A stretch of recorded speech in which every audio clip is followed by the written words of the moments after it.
gonna share with you how I turned my dining room into this amazing pantry. Now, if you guys have been with me a while, you probably remember that I had this beautiful dining room. It was in a dark navy color and I liked it, but honestly, I didn't use it very much. One of the things that I've always wished for is a pantry. In my kitchen, I have a small pantry and I find that it doesn't fit all the food that we have in our house. So I'm always trying to tuck food into our garage or maybe our mudroom or just somewhere else. And I've always wished for a pantry where I can put all of our food. The other challenge that I face is that I get a lot of packages sent to my house and they usually just collect at my front door. So I was needing somewhere to put all the packages, especially since I've been live streaming on Amazon. I seem to get a lot more coming to my house. So one day I had this idea, since we don't really use our dining room all that much and we have a nice big place for our table, what if we take our dining room space, cut it into two, and on one side put a pantry that enters into our kitchen, and on the other side we create an office where I have plenty of room for packages and kind of just a multi-use room. So that's what we did. And today I'm going to show you the complete pantry from start to finish, along with any organization that I added in the pantry. Now the front part, the office, that's not done yet. We're still working on that. And as soon as it's done, I'll show you the office. My husband is super handy, so he did a lot of the work here in the room. We started by creating a frame in between the two rooms, and actually the office side is a little bit bigger than our pantry side. And then my husband also came in and rerouted the electrical. My husband added in the drywall. Now for the paint on the walls, I used the color Swiss Coffee, which is what I use in the rest of my house.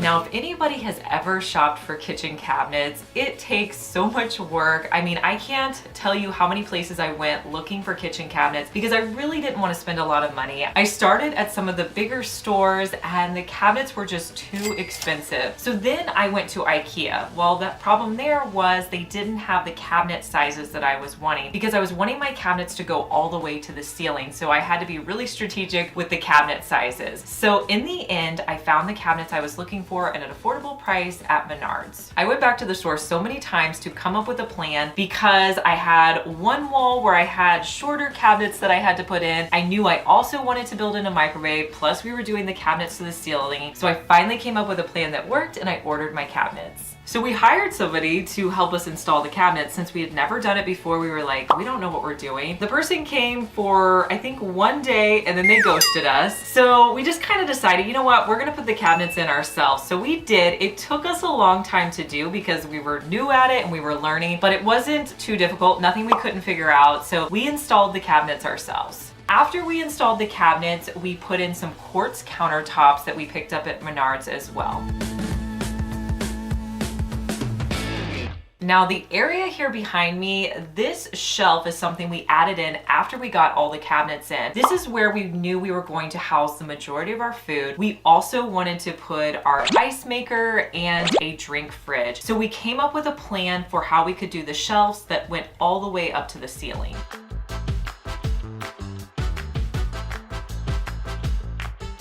So we have all of our cabinetry in, and then this weekend we worked really hard to get the shelves built. I'm so excited about these shelves, you guys. We basically put shelves about 13 inches apart up here.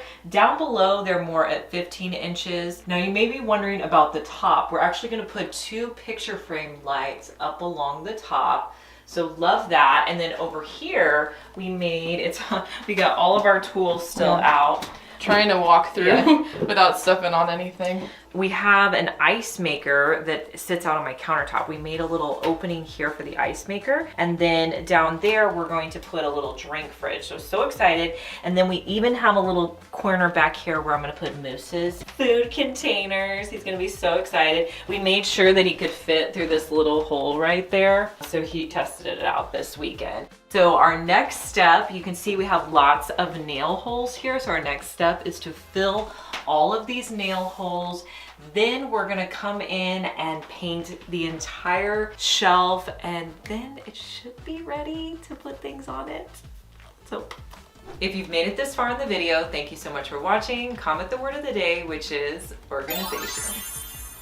So update on the shelf, we got it completely built, and then we went through and added in all of the caulking to the side. We also filled the nail holes. You can see they're all filled around here. So our next step is we're going to tape it up and spray this entire thing with a primer, and we also need to paint it. Now we wanted the shelves to match our cabinets, so a trick you can do to match your cabinet color to your shelves, take a cabinet door. We went to Sherwin-Williams and they will actually match your paint color. When we painted the shelves, we used an oil-based paint. Anytime I'm doing anything on like shelves or cabinets in a kitchen, the oil base is just gonna last so much longer.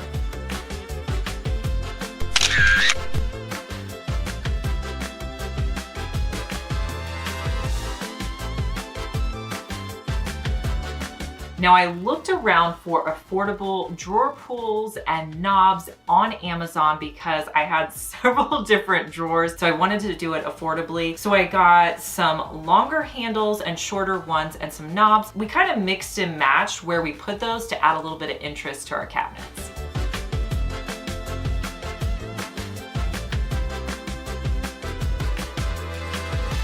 I would say for this room, there's two things we don't have done. One is the floors, because since we're doing the front room, we're actually going to put our hardwoods that are in our kitchen throughout both of these rooms. We have to wait for the front room until we can do all the floors at once. I also think down the road, I'm gonna add a backsplash. So let me know what you guys think I should do, if you think I should go with white or add in a pop of color. So for the lighting, I definitely went a little bit dramatic. I put these two hanging down pendants. Both are from Amazon, both are super affordable. I found a higher end one that was around $500. Found these as a really inexpensive dupe, and I just think they're gorgeous. I also bought two large picture hanger lights to put on the top of my shelves. So it took months and months to get to my favorite part, which is definitely the organizing. I had so many ideas for how I wanted to do these shelves. So with my top shelves, I thought this would be great to put some of my decorative bowls and platters and cake plates that I don't use often but are really pretty. So I added those to my top two shelves. So I found several organizers that I thought were going to work on each of my shelves. So I started there. I just started putting the organizers out on the shelf, seeing where they fit best and where I thought they would work best for my family.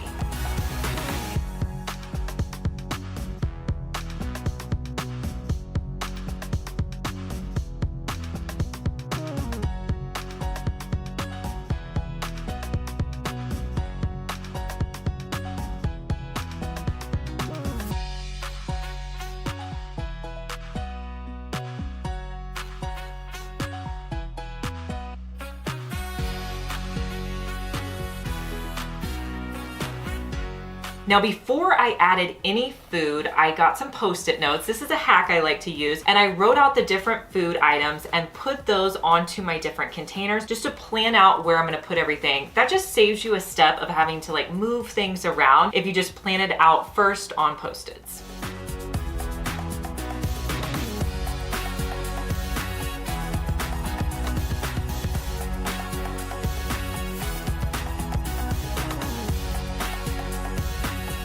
So on this shelf, I went with glass containers, and these are so pretty. You can get them in a set off of Amazon. Everything I'm showing you in this video, I'm going to link down in the description box. You want to click the arrow over here and it'll drop down the description box. All of the links will be right there. You can click on them and it'll take you to Amazon. One of the things I really wanted to do in this pantry was use dark wood, and that was actually a lot harder to find than bamboo for some reason, but I found these different sets of dark wood containers, and in these I put my all-purpose flour, I put spaghetti, I put oats, and I also put in some breadcrumbs.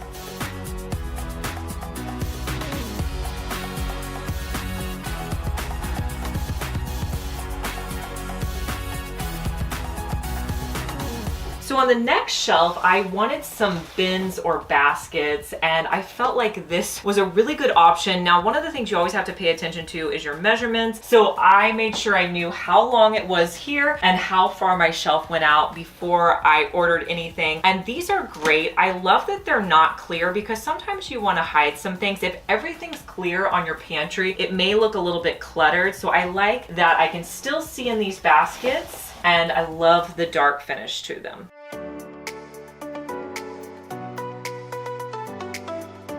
So this area is definitely for my kids. This is like the grab and go snack area. So I found these clear acrylic containers off of Amazon that have dividers in them, and I just lined up all the different snacks. I decided not to label these because I figure it's going to change. Whenever we run out of one thing, I'll just put in whatever we have. And I want to show you too down here. This is where I put all of the extra snacks in this bin, so we can just refill it as we go, or if we get in snacks, we can put them in there. These bins on the bottom row are from Target. Now these containers are airtight containers. I will say I spent a little bit more on these, but I really did my research and tried to find the most affordable option that had really good reviews. They come in a pack of 4, so I bought 8 of them, but these are great airtight containers. These are one of those things you kind of make an investment in and then have them for years to come. But I have things like our cereals or pretzels, things that my kids pour out and put into a baggie or a bowl. Now, a great trick for a corner of a pantry is to use Lazy Susans. I found these ones that are actually quite taller, and I have different things in here. Like up here, I have spaghetti sauces, but you can see here, if it's on a Lazy Susan, you can twist it around, find what you want. Nothing's gonna get lost back there. I'm gonna put salsa on this one. This one down here, I have condiments, and then on the bottom one, I'm gonna put our oils. One thing I can't figure out is what to put here. So let me know in the comments what you guys would put in these different sections.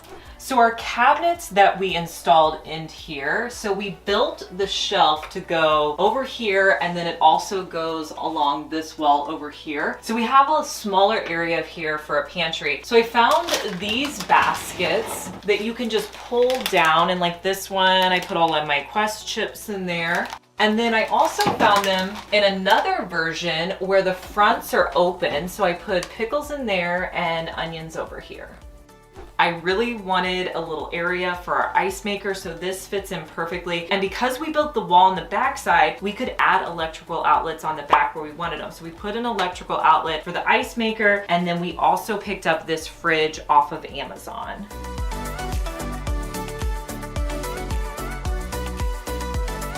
So the labels I actually picked up in a package off of Amazon. They were already done, I didn't have to do them. They're these pretty square labels that I put, and they had several different options. So I'll link to the one I used in the description box.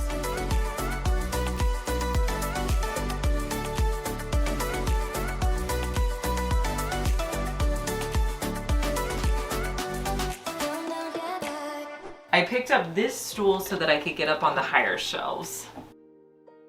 Moving past my shelves, I have this large standing cabinet, and we put in a microwave here. That's kind of just a low profile microwave. And then above it, this is where I'm putting all of my small appliances so I can pull them out really easily and use them. Now I love under here how I have these big drawers. You can put so much in here. This is my neighborhood snack drawer. So I just threw all the snacks in from Costco. I love how these drawers have the slow close on them. That's a new feature I never had before, so that's exciting. I decided to get the smaller cabinet drawers so that I would just have more room for organizing. So I wanted to show you how I organized a couple of the drawers. So this top one over here, I bought these bamboo containers off of Amazon. They're all individual. I couldn't buy one of the big ones because I didn't have enough space here. So I got these individual ones, but this is gonna be perfect for grabbing snacks and easily putting them into the sandwich bags. In this drawer underneath, I have my foil, my plastic wrap, and my wax wrap. This is linked down below if you guys are interested in this. In this drawer, I put my frequently used office supplies. I just divided it up with these clear containers I bought really inexpensively in a pack off of Amazon, and just added in my favorite office supplies. I also added in this bamboo silverware organizer for silverware that we don't use every day. Now I have to say, this is absolutely one of my favorite areas. I wanted an area where we could put all of our devices that are charging out of the way. So I want to show you what I came up with. So in these two cabinets are all of our charging items. So in the back here, we put in these special outlets. I'm going to pull this out so you can see it. We put in these special outlets that have USB ports in here. So you can actually charge 4 different devices in this one outlet. The other thing I bought are these 1-foot iPhone chargers. They come in a pack of 5. I think they're around $10. These are great because you don't have a really long cord. Now to label everything, I'm using this cell phone label maker. It's one of my favorite new ways to label, but essentially what you can do is just download the app, you just type out what you want to label and it prints it off. It connects to your phone via Bluetooth, and it's honestly one of the easiest ways I've found to label things. And then I went through and labeled everything. Hopefully my kids will put it back where they're supposed to, but I have like parent items up here. This is for our AirPods or our phones. Then down on this next shelf, I have phones and iPads. And then every day my kids have to charge their laptops. So we put laptop chargers down here so that they can take them to school.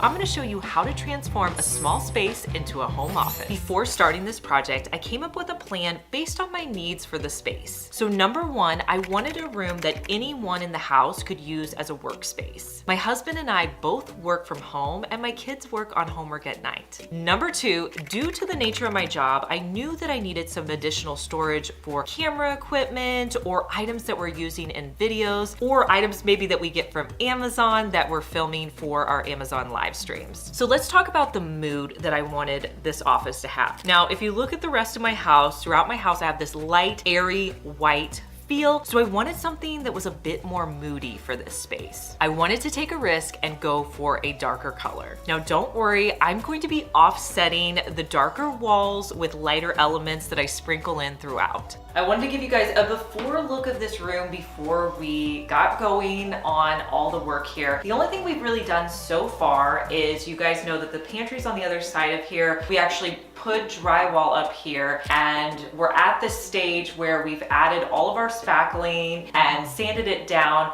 Our next step is definitely going to be to paint. I wanted to give you guys a progress update because we have gotten all of the ceiling and walls primed right now. So everything's really white and I have my paint samples over here. I'm really thinking about going like a deep green, dark, moody color. I can't really decide which color I like. I don't know. I'm leaning more towards this Intrigue color by Benjamin Moore. I also really like this rosemary color. That's a Benjamin Moore color. I'm having a hard time deciding. I feel like the colors over here are a little bit too dark for me. And I don't know, I don't know if they're reading right, but these are more of like a hunter green color. I don't know. I might get a few more paint samples, but we'll just have to see. I ended up going with the color Studio Green by Farrow & Ball on the walls. So we used our paint sprayer to spray the walls, and then I went back in and did touch-up paint. Anytime you go with a darker color, there's gonna be like areas that you missed, so you really have to be diligent about doing the touch-up paint. So this room has gone through some big changes. After I got the paint on the walls, the next step was to do our hardwood floors. I'm so excited about this. I had the floors laced into our existing hardwood floors, and we basically put the exact same floors throughout our house. So now our whole first level has hardwood floors. All the hardwoods got sanded down, and then we stained them a much lighter stain. If you remember in my house before, we had really dark stained hardwood floors. Now we have this lighter look. I love it. I think it looks great with the dark wall. The next step is going to be to put in the light fixture. In this room, I have a bay window, so I had to be a little bit creative with my curtain rods. I found this one on Amazon. It's gold and it curves in. The design is specifically for bay windows, so I will link this product down in the description box along with any of the other products I'm showing you in today's video. So for my curtains, again, I wanted to make them dramatic, so I ordered 4 green velvet curtains, and then I ordered a large pack of the black rings. I clipped on the rings and placed them onto the curtain rod.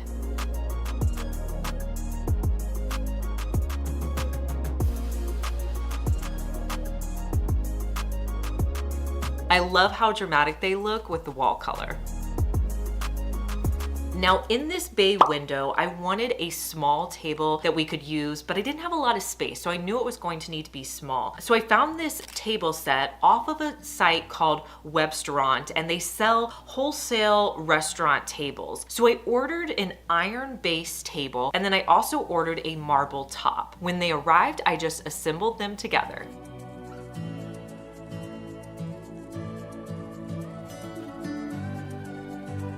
I also wanted 2 chairs. Again, I wanted lighter elements to contrast against the wall, so I found this set of 2 chairs off of Amazon.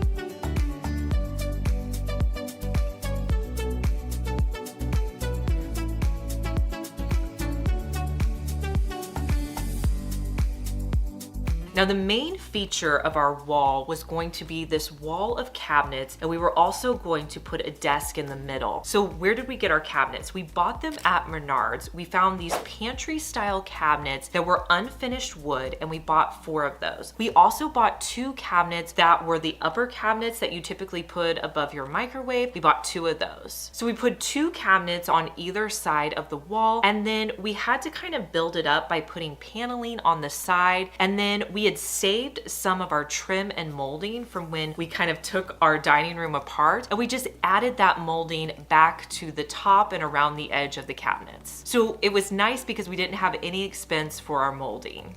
Next, it was time to do the part that I knew was going to take a while to do, which was painting the cabinets. I want to give you guys my step-by-step tips for how to paint your cabinets, because I feel like sometimes people can be really intimidated to do this, but really it's not hard to paint your cabinets, but you want to make sure that you go into it with the right steps and the right tools. So I started by removing the doors on the cabinets, and then I set up an area in my basement where we laid down tarps, and then I placed like those solo cups on the ground, and then I placed the doors on top of the cups. In the room, I taped up the floor to make sure I protected all of my space.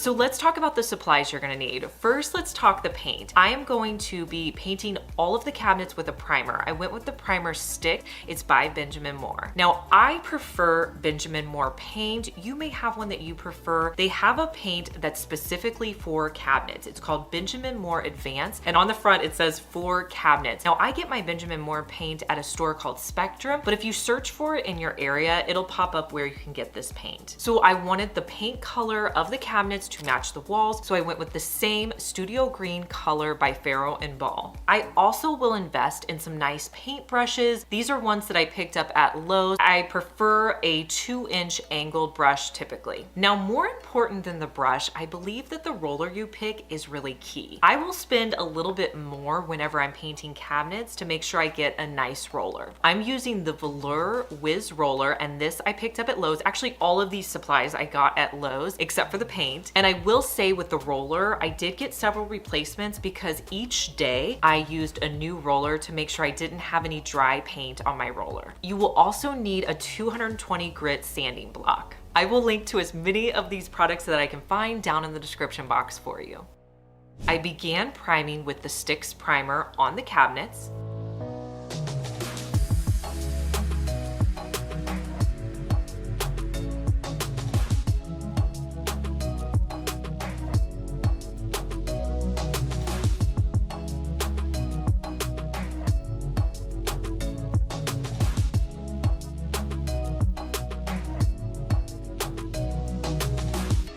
I also primed the back of the doors. Now with the primer, you wanna let it dry for 24 hours. And I will say, when you're painting cabinets, allowing that dry time is key. I know sometimes I get in a rush and I wanna keep going, but it's really gonna help with the longevity of your cabinets if you give them the amount of time they need to dry. I do have a lot of wall touch-ups to do, which I'm gonna be doing with the same paint color.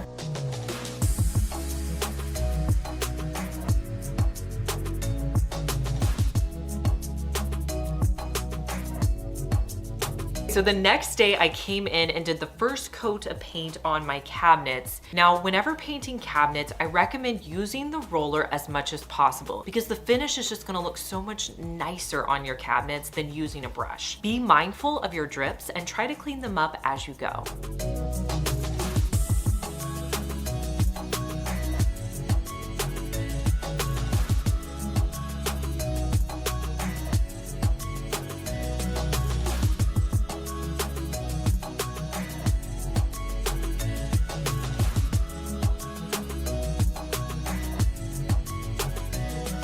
So after I primed both sides of my doors, I started doing the first coat of paint, and I like to start on the back side of the doors and then I'll do the front side. So on the back side, what I like to do is use the brush in the inlay areas, and then I'll use the roller on as much as possible that I can. And with this paint, I had to allow 16 hours to dry. So essentially I only did one coat of paint a day.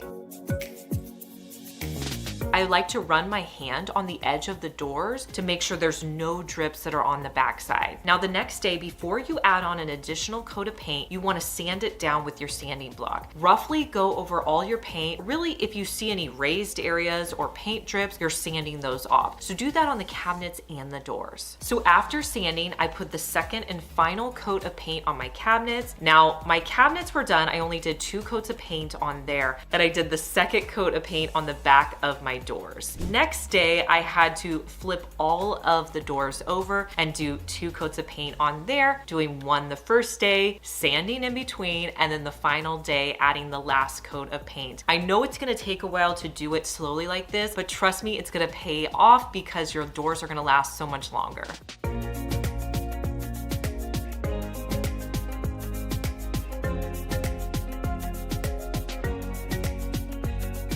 Now you may be wondering what we did in the middle of the cabinets. I really wanted to add a desk and then put some shelves up top. So I found at Lowe's, they had these butcher block countertops that I thought looked so nice, and I thought they'd be perfect for the countertop and the shelf. So we picked up 2 of these countertops in a lighter wood finish. So for the shelves, we cut the butcher blocks in half, and then to put them on the wall to make them look like they were floating shelves, my husband did this great job of routing out on 3 edges, notches on the underside of our countertop. And then on the walls, we installed 3 wood boards so that the shelf would sit down onto the wood boards. And then we ended up screwing it in from the side in place. So we did that for the top shelf and the second shelf. And really we did the same steps to put in the desk. We kept that one longer so it went to the end of our cabinets. I sanded the butcher block down with the 220 grit sandpaper, and then I wanted to seal it, but I did not want it to have a shiny look. So when I was shopping around at Lowe's, I found a new sealer. It was called Clear Ultra Flat, and it was perfect. It didn't produce any shine, but it gave me that seal that I was going for. So I did 2 coats on the shelves with a foam brush as well as on my desk.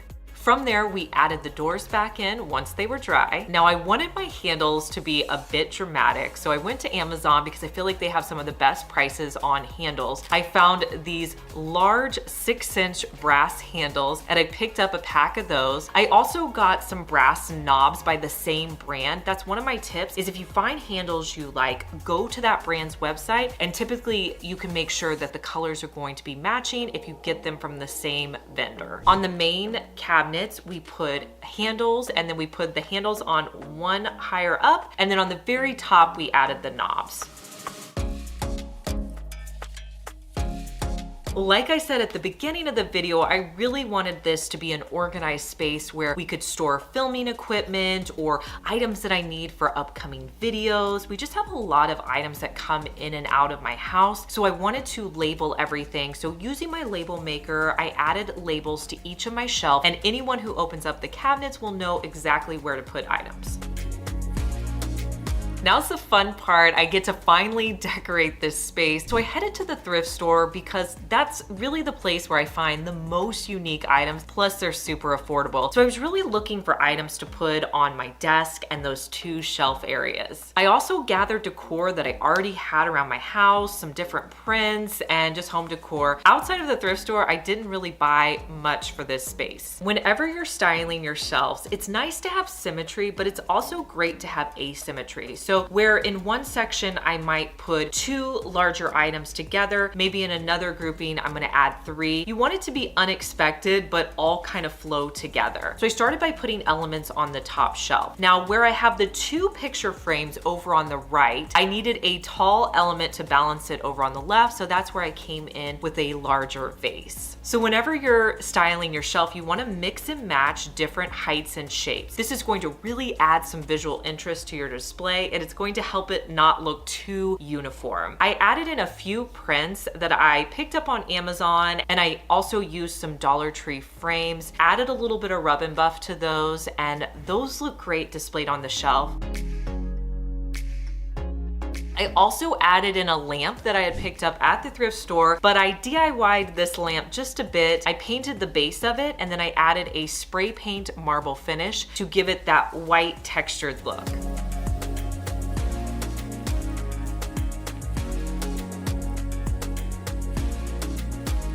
Now I wanted to leave the desk pretty empty because this was actually a desk that I would be using, but I added one of my favorite large prints from Amazon. And that's one thing I want to tell you is don't be afraid to use larger prints. They make a statement. And the other great thing is I can move it over and it helps to cover the outlet that's on my desk. Whenever you can, add in natural elements like greenery. So I'm gonna put a greenery piece there, but I also wanted this space to be a little bit functional. So I found this thrifted container and I'm gonna add some gold pins that I picked up off of Amazon.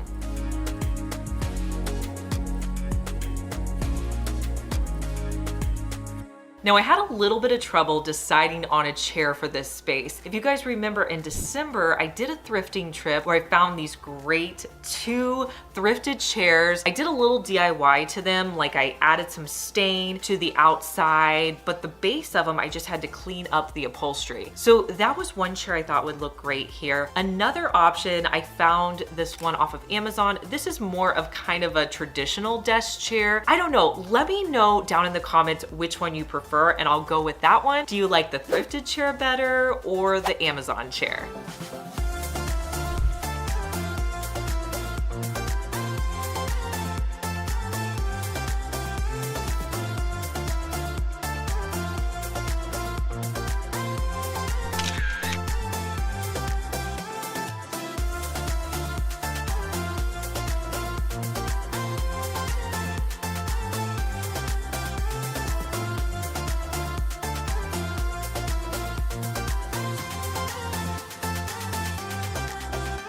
I'm so excited to finally be sharing with you guys how I updated my bedroom and did this complete bedroom makeover.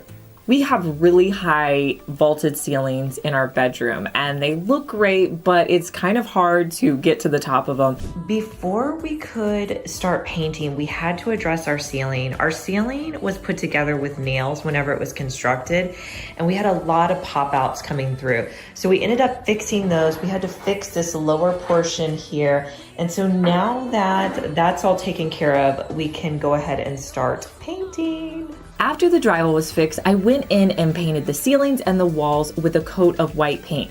Once everything was painted white, I wanted to add in an accent wall just to kind of make it pop. So I decided I wanted it to be a beige color. I didn't want it to be too crazy. So the Home Depot has a variety of colors, so I selected a beige that would work for my project. And then I went with the paint PPG.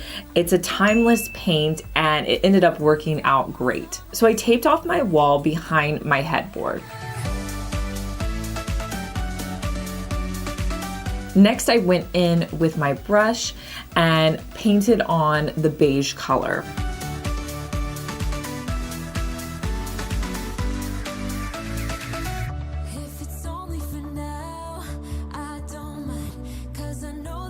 I also used a roller. I ended up doing 2 coats over the entire wall.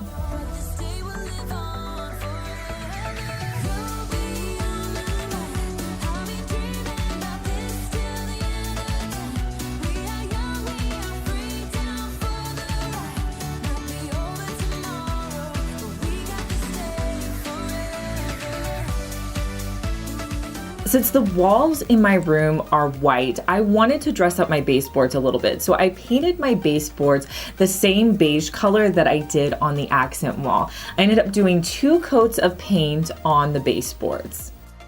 Now with the door casings, I kept those white just because my doors are white as well. Next, I'm going to be using my Roby nailer to put in the door casings as well as the baseboards. Now the door casings are really easy to install. We just do 2 boards on the side and then we have an additional board up top. Once the door casings are in, I'm going to come in and put the baseboards in.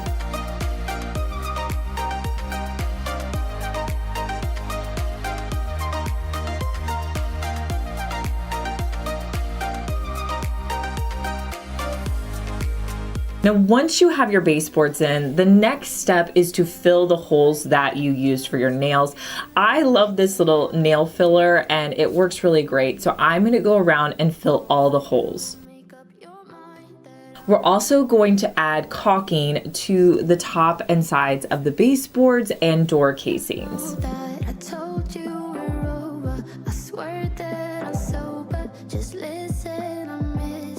Another cool feature that the Home Depot has is their delivery options. I wanted to add some molding to the back wall on my accent wall that I painted beige, and the molding that I wanted was only available online, but the Home Depot has a lot of options. Me and my husband kind of figured this project out as we went. I wanted this molding to kind of flank my headboard. So the first thing we did was we brought our headboard back in and we centered it up on the wall so it fit perfectly. I also purchased artwork that I wanted to hang above our bed. So that was really important to kind of get that centered up as well. We put tape down to mark where our headboard is. We also decided how high we wanted the molding to be from our headboard and from the ceiling. So we started by making the cuts on the molding and doing the center section just to kind of figure out what we were doing and how this was going to work. We cut all of the pieces at a 45-degree angle. When we went to put the pieces on the wall, we also used our Roby nailer to hold them in place. And then to make sure that they were nice and straight, we used a level. And then we also used a board on the side just to make sure that it was squared and nice and straight. I think probably that top section was the hardest one just because it was our first one and we were kind of figuring it out. Once we got that in place, we wanted to do 2 rectangles on the sides.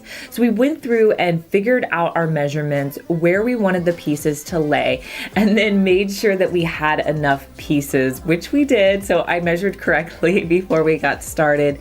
And then we made all of our cuts. Next, we went in and nailed all the pieces to the wall. Now, after you're done putting all your pieces up, this really honestly didn't take us very long to do, and it made a huge difference. In the next steps, we're going to fill the holes. We're also going to use caulking along the inside and outside of the molding.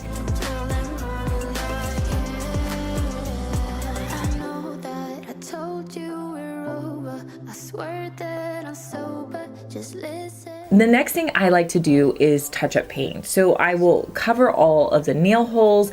I painted the molding, and I ended up doing 2 coats on the molding.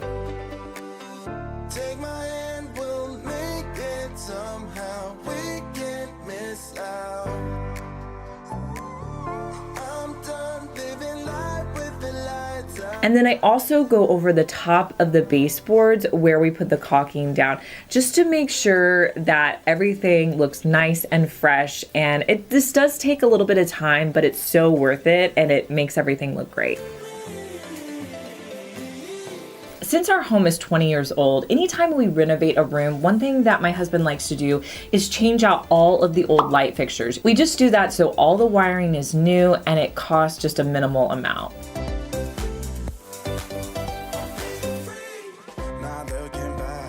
Now that all the painting's out of the way, we need to add back in the picture above my bed, as well as my headboard and our bed.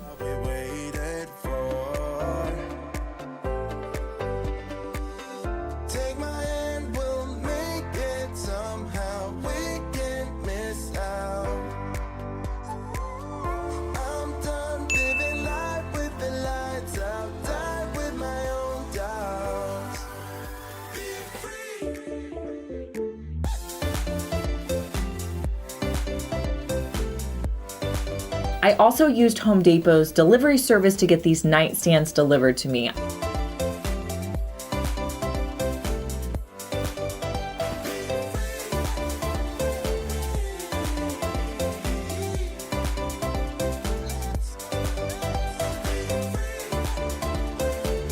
Next, I just added in my finishing touches around the room.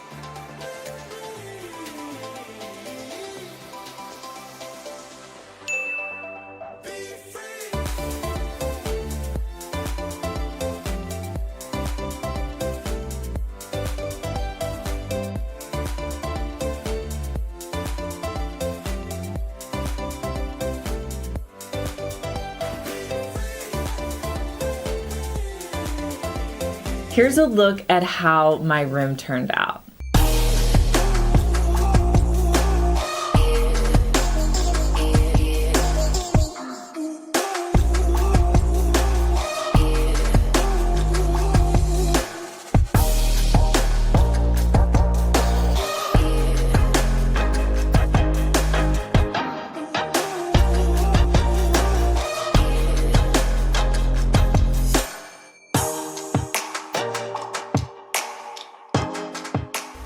So back in December, we painted the entire lower level of our home. We painted it completely white. The color that I use is Swiss coffee. I get it at 70%. So my entire living room was just a nice blank slate. Another thing that I did was I actually added some curtain panels to my windows. I removed all of the old blinds and took off some of the top molding, and I added up some curtain panels. I love the way they look. So that was kind of the jumping off point to start my living room makeover. So the first thing I need to do is clear out the furniture that's not gonna stay in this room, but I wanna show you where I'm going to be putting a lot of it. I don't know if you guys remember, but I have this front room space that I have not done anything to it in so long. So when I repainted, I painted this wall a dark green color, which I love, I think is beautiful. You guys may remember this dresser was in my living room over there, so I already moved that in here. But this room, like there's one chair sitting here. I'm sitting on right now. This is a coffee table that I'm going to redo that I picked up at the thrift store. This is all of my filming equipment sitting over here. Some of the furniture I'm gonna use from that room to style over here, because really this room is a piano room for my girls. What's held me off from doing this room is we plan on removing the carpet to put in hardwood floors, but that could be a while, so I'm gonna go ahead and make this room cute with some of the living room furniture. So you're probably wondering what I decided to do with the furniture that I already had in this space. So my couch that I had, I moved it to our front room. It was a little bit too big, so I actually took out one of the links in the couch to make it a love seat. I have no idea if this couch is gonna look good underneath this window. Maybe I should make it like a little love seat. We'll keep working on that. I think the only way this sofa is gonna work is if I convert it down into a love seat. So I can do that, so I'm going to make it smaller so it'll fit against this wall.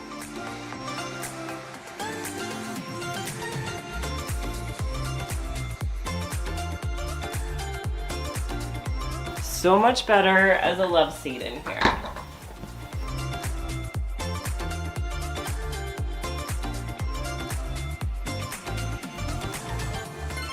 I also brought in my coffee table and 2 chairs to fill in my front room space.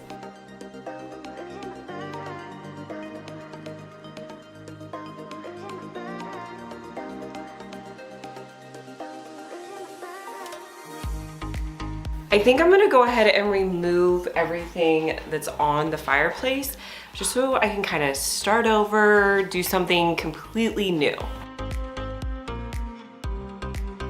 I'm gonna keep this rug I have in here. It's less than a year old and I love it so much. So I like the love seat in here so much better. I think I'm gonna keep these chairs in here. Now I just have to do something with the boxes and all the furniture that was in here. I put some of the decor from the living room over here. So now we're going to tackle the living room. Now I really went back and forth with what to put on either side of my fireplace. I thought about doing built-in shelves. I had a whole bunch of ideas, but I really love to change things up. So I didn't want anything that was gonna be permanent. So I decided to go with two gorgeous sideboard pieces. These are the Lily sideboard pieces from Castlery. These sideboards came packaged so well. They're the most gorgeous wood cabinets. I love them. I think they're gonna work out perfectly. I attached the legs to the Lily sideboard. Now these legs are heavy duty. Now in this sideboard, this is where we hide all of our internet router, computer stuff, and these sideboards are great for disguising things like that you have to keep out in your living room. The cabinets have a push closure, which is great. I'm gonna be storing all of our board games inside of here. After I added in the sideboards, next was my sofa. I'm going with the Castlery Hamilton sofa in the color Brilliant White. I definitely messed up and opened the bottom, but I can already see it. I'm so excited. I'm glad it's already mainly put together. I think I just have to put the legs on. This sofa is so pretty. It has a deeper seat cushion to it, so it's really comfortable. Liz, come here. Do you like it? What do you think? Okay, so I know I'm gonna get some comments saying, Liz, you're crazy to get a white couch, but my kids are a little bit older and I don't let them eat in the living room, so that helps. And I also got a gray chair to go with this, so that's gonna help. Only thing I have to do now is put the legs on the bottom of here and figure out where I want it in the room. Liz. Hey, everybody wants to see you. You're so cute. Now for your couch, you can definitely use the pillows that come with the couch, or you can dress it up with your own pillows. I love to go with neutrals and blues. That's just one of my favorite color palettes. And these are the pillows that came with the sofa. You can change the whole look of the sofa by just adding in your own pillows. So I went back and forth with where to put the sofa. I decided to put it in front of the window wall because I love it with the curtains behind it. I think it looks so pretty.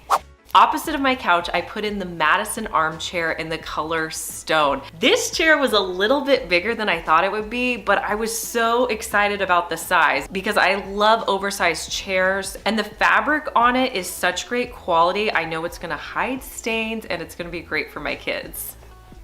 Now this armchair came with a couple of bolster pillows, but I wanted to show you guys how big this armchair is. The girls and I were kind of sitting in it, like laying with our feet up, so I love that this is so oversized. Anytime I'm decorating a room, I love to add pieces that add interest, and that came in the form of my coffee table. I wanted something kind of sculptural, something that really stood out. Now the Cupid coffee table from Castlery is perfect. It has this sculptural base that's wood and then a glass top. This piece is gorgeous and by far my favorite. One of my favorite things to do is find really inexpensive accessories that I can add to my living room that you would have no idea just cost me a couple of dollars. So I found this ceramic pot at the thrift store. You're not gonna believe it, it was only $4.50, but I wasn't a fan of the color of it, so I needed to update that. So I started by spray painting this pot. I went with a really neutral tan color just to give me an even color throughout the entire piece. I did it on one side and then I also flipped it to the other side and spray painted the bottom.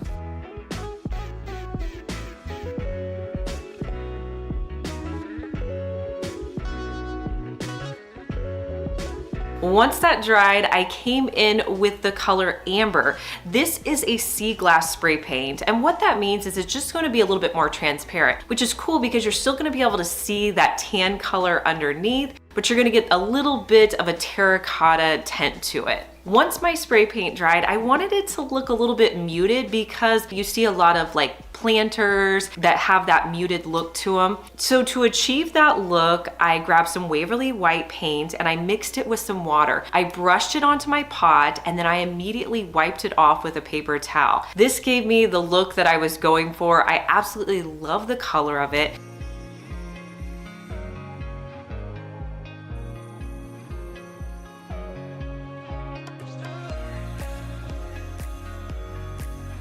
I grabbed this eucalyptus plant off of Amazon, which I think is perfect for this planter.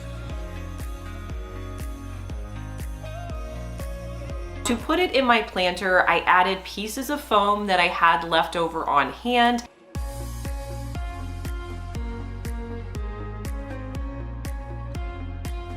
I also put a piece of plastic at the top and I finished off the top with some moss that I grabbed at Dollar Tree.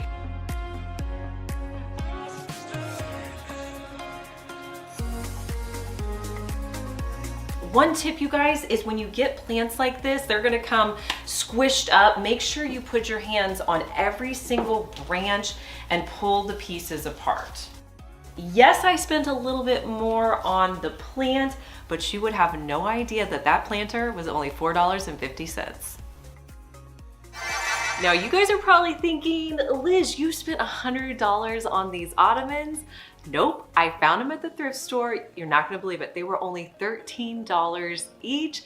I thought that was such a great deal. Now they didn't look great. They were kind of this red leather and they had these weird covers on them, but it was nice that they had the covers on them because I thought I would use these covers as a template to recover them myself. So I went to Joann's, I grabbed some fabric that was pretty inexpensive. I picked up 3 yards of that fabric. So with my template, it was actually in 3 pieces. So there was one long piece that basically measured the side, the top of it, and then the other side. So I measured the template. I added 1 inch to either side just so I had room for my edging. So I cut out 2 long pieces since I was making 2 of these. I also measured the side pieces and I cut 4 of those pieces. Each ottoman only had 3 pieces of fabric that I had to cut out.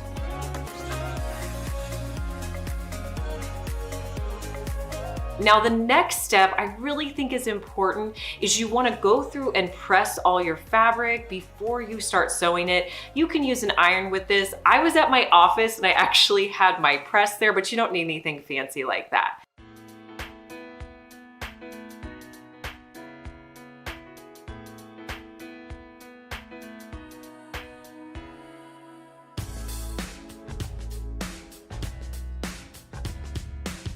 Now this next step, I believe, makes a ton of difference, and that's whenever you press your seams. Whenever you do this, it's gonna make your sewing so much easier and it's gonna look so much nicer. So I went ahead and pressed a seam on all of the pieces. From there, all you have to do is put your right side pieces together and then you're going to pin them in place and then you just have to sew around the 3 sides.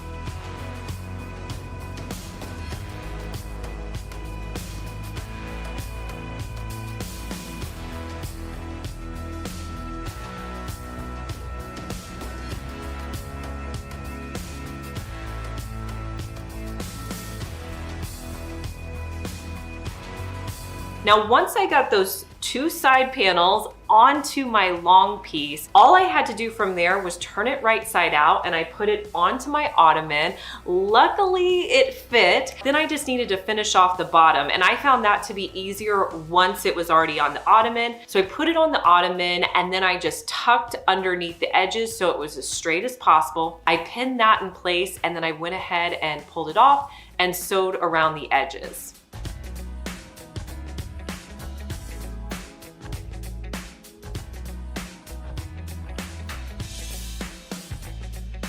The legs had gotten a little wear and tear to them, so I just added in some dark stain to freshen them up, and then I just put my slip covers back on, and I think they look like $100 ottomans.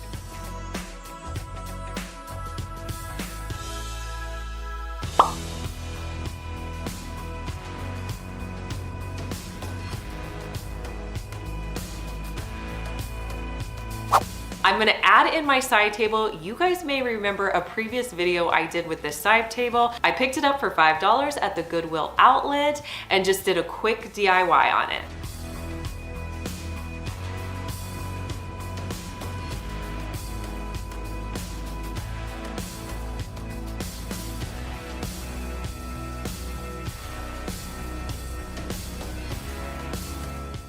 If you guys have made it this far in the video, thank you so much for watching, and go down in the comments and comment the word of the day, which is wall art. One of the questions I get asked frequently is, Liz, what's your favorite DIY you created? And I have to tell you, my favorite DIY is this wall art piece.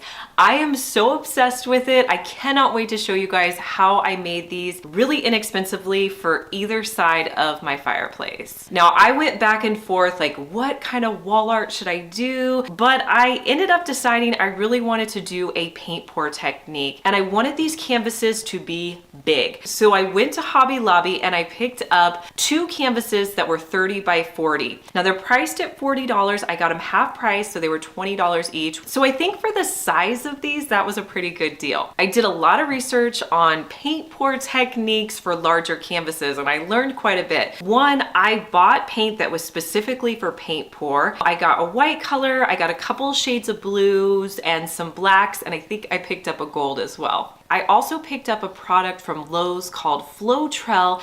This is a product that you mix with your paint to make sure that there's no lines on your paint pour. And I think this product actually helped quite a bit. So I started by mixing the Floetrol with some white paint. You need quite a bit of this to cover a large canvas. I poured it on my canvas. I was experimenting with how to move the paint around. So I started with my blow dryer. That wasn't the best technique. Then I just went in with a scraper to move the paint so it's completely covering the entire canvas. Now I'm ready for the fun part. Once I covered the entire canvas with the white paint, now it came time for my design. So I decided I wanted to do a line across the middle that was slightly angled. And then when I made my other picture, I was going to do it so it was angled up the other way so that they kind of played well together. I went in with the 2 blue paints and just drew a line straight across. I added the black, and I also added in some more white. Next, what you want to do is use a blow dryer or some kind of tool.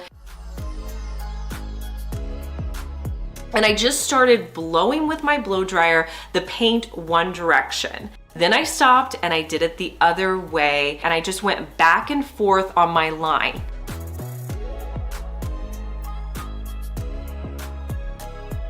Once I got that first initial blow dry pass, I went back through and I did it a little bit more, just kind of mixing the paints together until I was happy with the look of it. Now, one thing I do recommend is once you think you're done, take a picture with your phone and look at that picture on your phone. Make sure you don't want to move the paint a little bit more before you stop. And you also want to make sure that you have the paint go over the sides as well. Now, whenever you do a paint pour, you're using a lot of paint, so you want to let this dry at least, I would say, 2 days before you try adding any border to it. So I made 2 canvases that were identical. They just kind of went in a separate direction. I definitely wanted to add a frame to these canvases because I just think it finishes off, makes it look so much nicer. I grabbed 1x2 boards from Lowe's and I cut those down to size with my miter saw so that I had a nice border around the edges. I stained all of the pieces.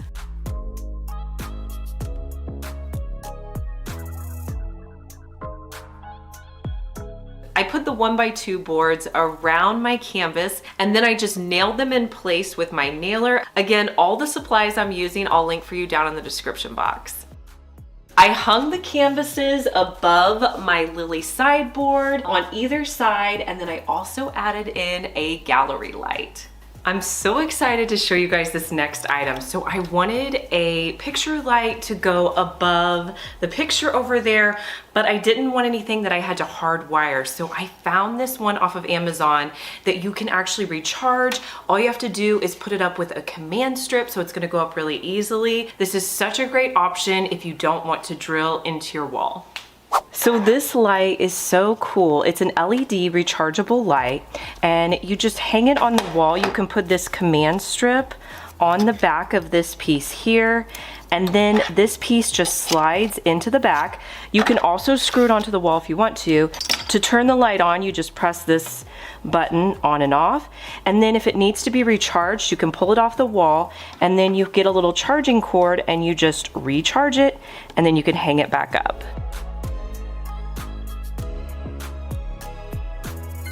I want to show you guys how to style and decorate this coffee table. Now this coffee table is beautiful on its own, so I don't want to distract from the coffee table. Now this is a clear vase that I thrifted.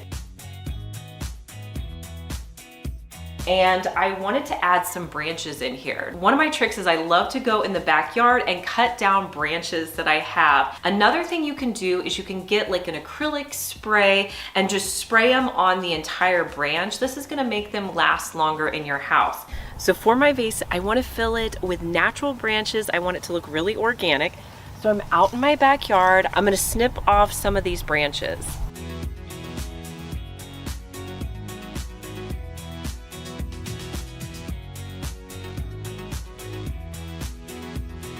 Once you cut down your branches, here's my secret for making them last longer in your house. You want to get a sealer. You can use any kind of like polyacrylic sealer. This one is just the one I had on hand. It's an acrylic sealer. I'm going to spray it on my branches. I'll let them sit outside to dry, and it's going to make your branches last so much longer. All you have to do is just add some of these branches to your vase. And it's free. I love it. All right, so I'm gonna add a few thrifted books. This is a box that I got at a thrift store and painted. And then I love the way like wicker just adds a little bit of texture. And look at how cool this is, you guys. I found this sculpture at a thrift store for a couple of dollars. I'm gonna set this out. This tray is great if you have any glasses, or you could put a remote in there as well. Ooh, it's windy today. Okay, so I found 3 of these candlesticks down in like my storage closet. And for some reason, whenever I spray painted them, I only did the tops. I don't know what I was thinking. So I'm gonna do a coat underneath on these, and I'm also gonna do one on top, and these are gonna go on the mantle.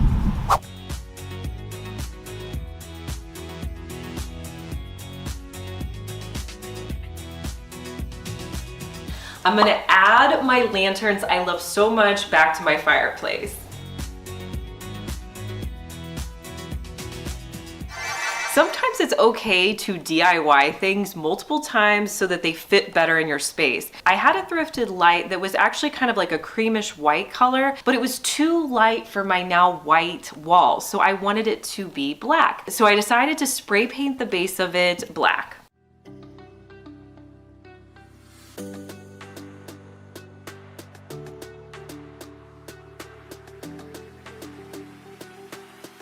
Once that dried, I wanted to add like this cool technique. You guys can kind of see how I did it here around the base of that. In order to achieve this look, what I did was I mixed the color Fawn by Waverly, some drywall mud, and some Epsom salt. I was kind of just looking for texture and adding a bunch of stuff together. So I mixed those all together.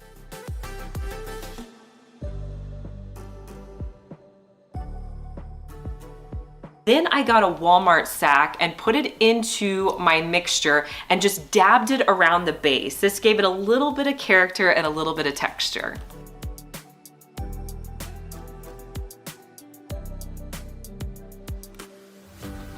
I kept the shade the way it was and just put it onto my new lamp, and it's a completely new lamp. I love the way it looks. So I wanted some other decorations for my lily sideboard. So I had this tray sitting around. I picked it up at Dollar General and it was really inexpensive, but I wanted to update it a little bit. I taped off half of the tray and I painted half of it with a black color by Waverly.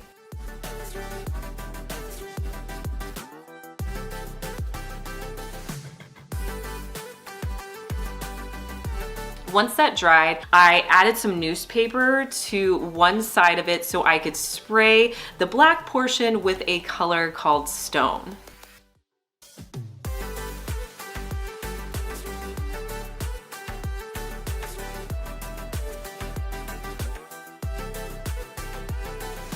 I'm gonna add my tray in and this little gold figurine.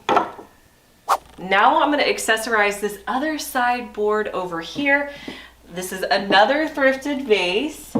Now this one I picked up, this tag is still on it, you guys. It was $4, but it was a little scuffed up, so I decided to add some gray and brown paint to the outside of it. I wiped off any excess and it totally refreshed this vase. You would never tell that it had any scuffs on it at all. I also thrifted this little gold hammered piece. This is so popular right now. This piece is so in. And I'm just going to add it in a grouping of 3 because things always look better when you have 3, 5 odd numbers. So just keep that in mind.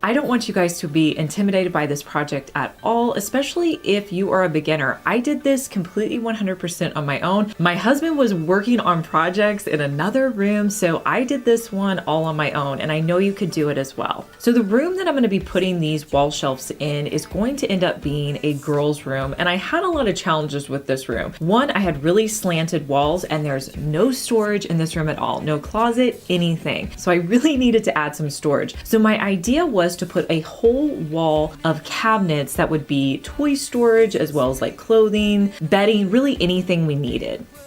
I headed to IKEA to get the IKEA cabinets. I believe that's how you say it. I'm sure you'll correct me if I'm wrong, but I got 5 of these cabinets.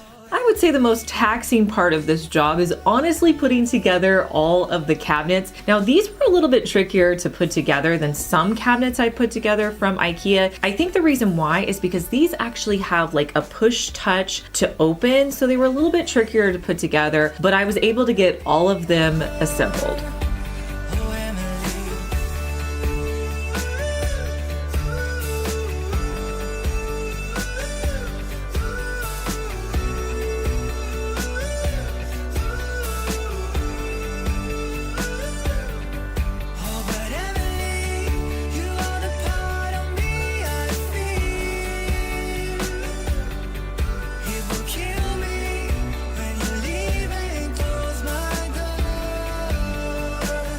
Next, I put them into the room and I lined all my cabinets up so they were right next to each other.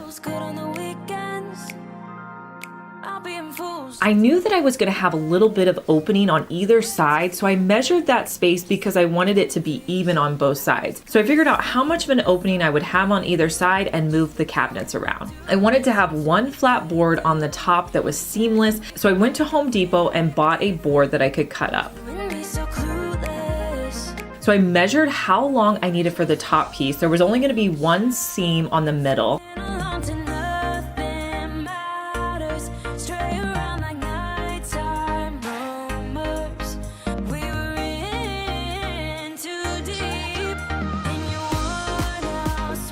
And I cut the board down to size and put it in place.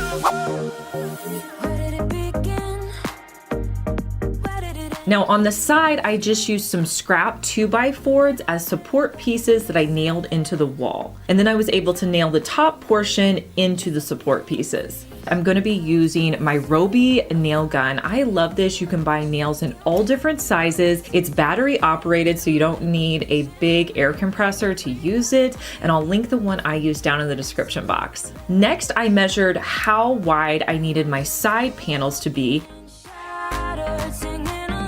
And I cut them out from the same board that I used for the top.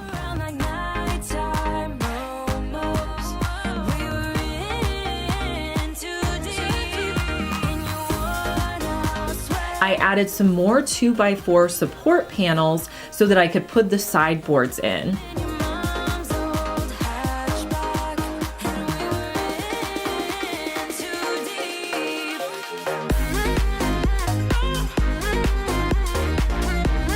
Then I set my sideboards on the side and nailed those in place.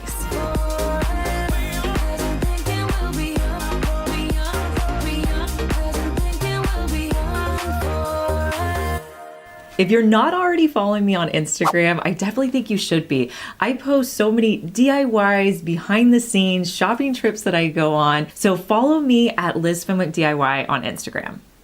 I don't know if you guys noticed this, but trim is really expensive right now. So I've been trying to go to the Restore and get good deals on trim. So I went to the Restore and I found several pieces of trim that I could use. I didn't find all that I needed. I actually had to go to Home Depot and get a couple of the pieces I'm using, but several of the pieces are from the Restore that I got, just for a couple of dollars. So I'm going to start by adding my bottom piece. This was an awesome piece that I found at the Restore. I think it works perfectly on the bottom. Like a ricochet, it will come back to you. Then I added my front trim piece to the top with my nailer. Now with all of my trim pieces, what I'm wanting to do is I'm wanting to cover and disguise any seams. That's really what's going to give you that built-in look.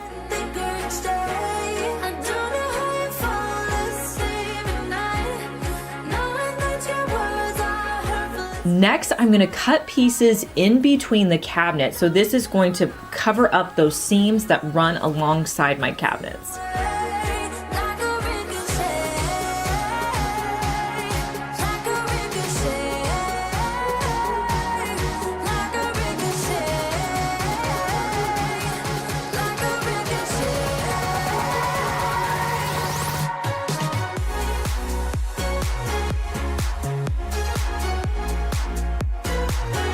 Now with the back piece, this is another piece from the Restore. I'm going to use liquid nail to hold it in place, and then I'll add in a few of my nails. The next step is going to be to add caulking. You want to make sure you add caulking to all your seams. So the edges where you put trim along the edge, this is going to finish it off and give you that built-in look. If you skip this step, whenever you go to paint, you're going to see a lot of the seams. I used to let it in, all the things you said. You try to turn me into somebody else.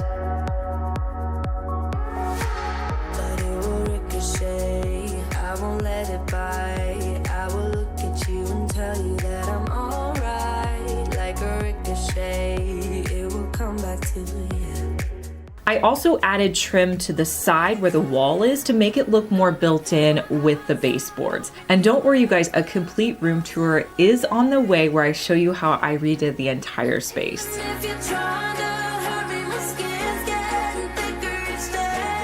I finally made it to the step of painting. So I used some painter's tape to kind of tape it off around the edges.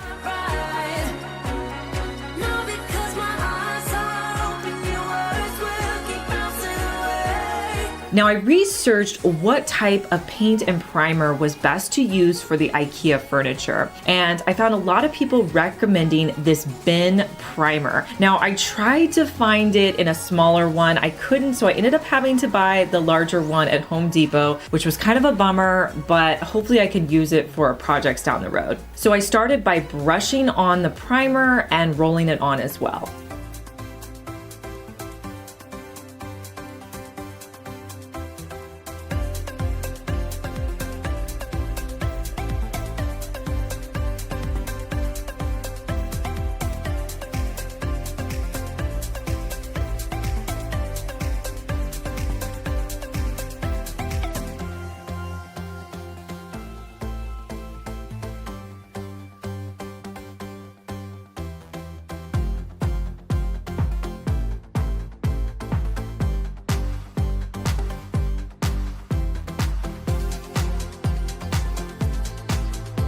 Once my primer completely set, I did 2 coats of a pink paint.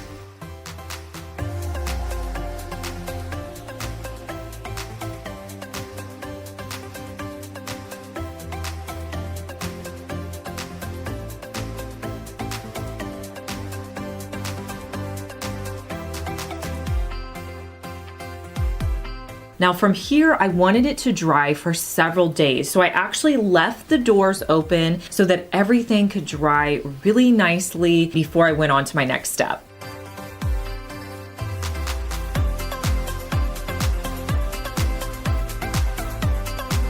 I added some gold knobs that I purchased off of Amazon. I'll link them for you as well. But these weren't really necessary because the cabinets were like a touch style of cabinetry. But I liked the way they looked. I felt like they kind of elevated the cabinets a little bit, and they were also pretty affordable. Since this is going to be a girl's room, I wanted to do something a little bit whimsical. So I went on Etsy and I found a shop that sold these gold stars. I'll link the shop down in the description box. And I bought several of these gold stars. I wanted my gold stars to look very abstract, like they were flowing across the cabinetry. So I cut out all of the stars. And then to give myself a visual, I used painter's tape and I put the stars onto the cabinets. This really helped because I was able to see where everything would be laid out. I could kind of move some things around as well.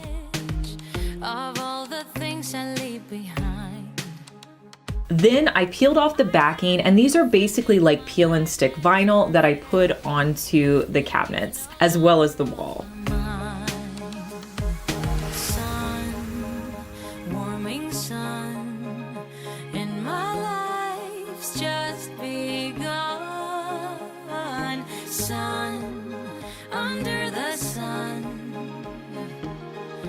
I'll be fine and you'll be gone when nothing's like home.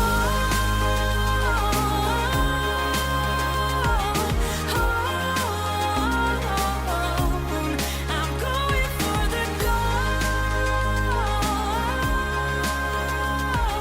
Turning off the cruise control. In the end, I took a room that didn't have any storage. I added 5 cabinets that are going to be perfect for toys, clothes, anything that we need to store in this room.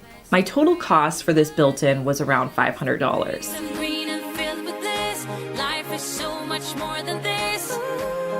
So where do you go when nothing's like home?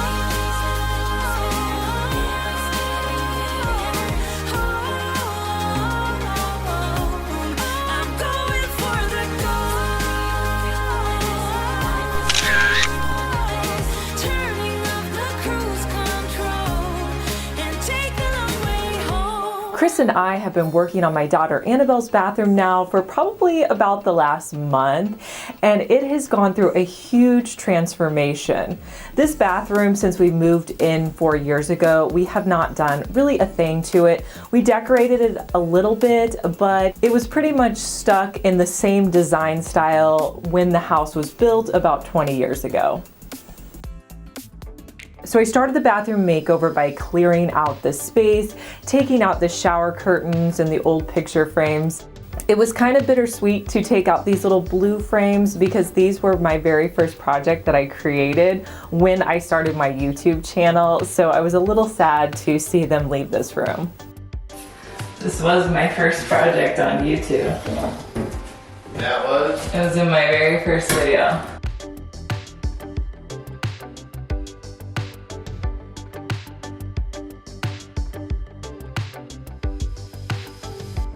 Next, we removed the mirror and the vanity from this room.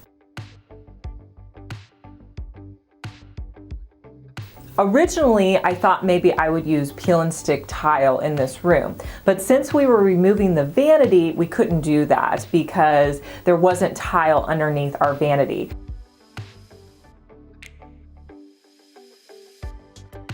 So our next step was to remove all of the tile. Now this was more of a job than my husband thought it would be because they didn't use backer board when they installed it. They installed it right on top of the plywood. So he had to scrape all of the mortar off of the plywood. So it was a big job, and this took quite a bit of time.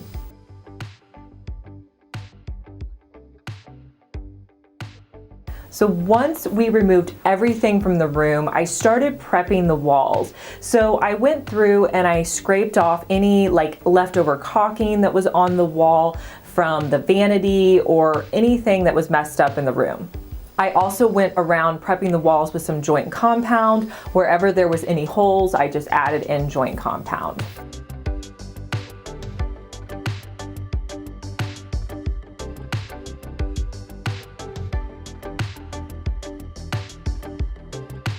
One of the things we are doing in our house are updating the baseboards anytime we update a room. So I bought this special tool on Amazon. This really helps with pulling the baseboards off, and I recommend using this if you ever have to do that job. I removed all of the baseboards as well as the door frames.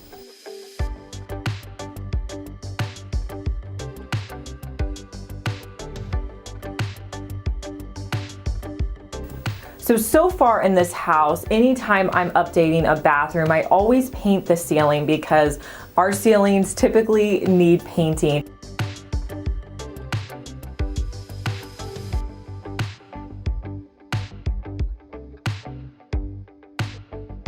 I grabbed a can of ceiling paint from Valspar, and that's what I'm going to be using to paint the ceiling.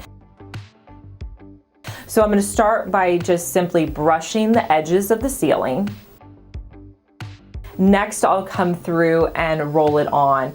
Typically, I can get by with doing 2 coats of ceiling paint. So the walls in my daughter's bathroom right now are a gray color, and I wanted to update that to the same white that I painted her room, which is Simply White by Benjamin Moore.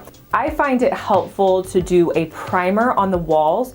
That way you can usually get by with just doing 2 coats of your paint, especially if you're transitioning back to white for your color. So I came in with a bullseye primer, and I started the same way that I did the ceiling. I just did the edging with my brush. Then I used a roller to put on the primer.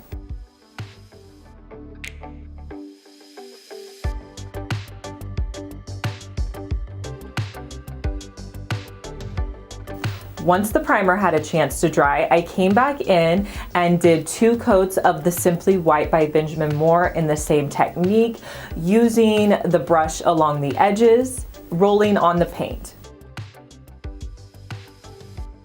It really didn't take me too long to do the paint because this wasn't a very big room.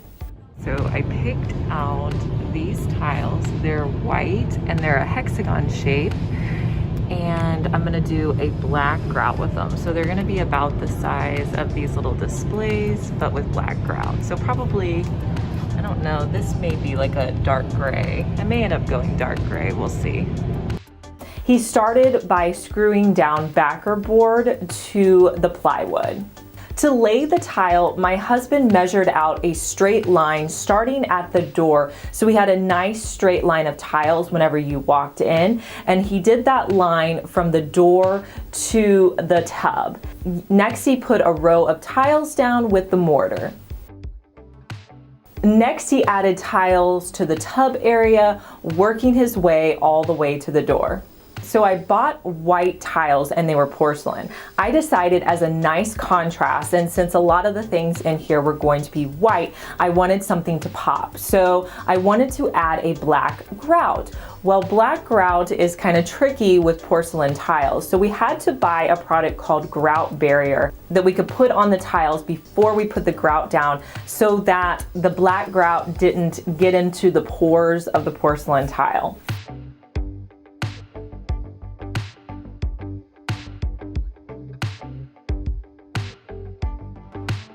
My husband was not happy with me putting this black grout down because it took forever to wipe it off the tiles, and this was quite a task for him.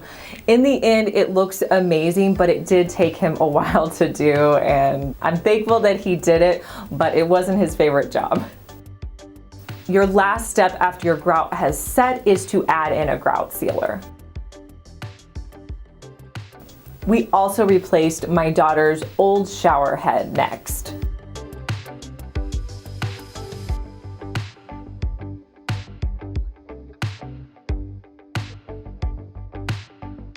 Next, we're going to be adding in the light fixtures. Now, I ordered both of these light fixtures pretty inexpensively off of Amazon. Now, I know you guys are gonna come at me and say one of the light fixtures is a little extra for a bathroom.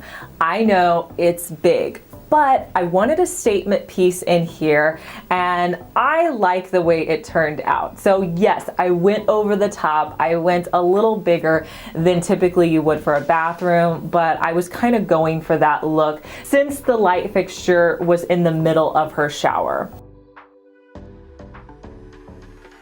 Both of these light fixtures I'm going to link for you down in the description box if you're interested in them. We did install a dimmer switch whenever we put these lights in and made sure we bought dimmable light bulbs. That way the light was not too overpowering in this room.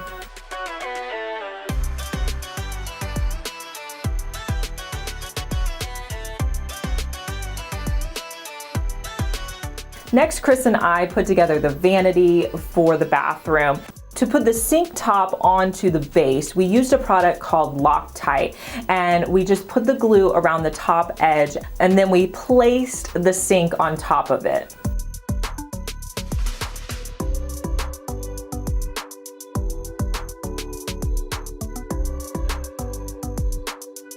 And then we just put the vanity into place.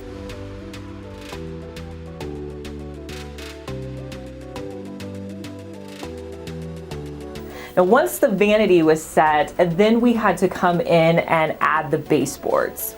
All right, guys, I'm at Home Depot picking up the baseboards that I need. Hopefully they have a few more than this. So I get the 1x6 8-foot common boards. Those are my baseboards. And then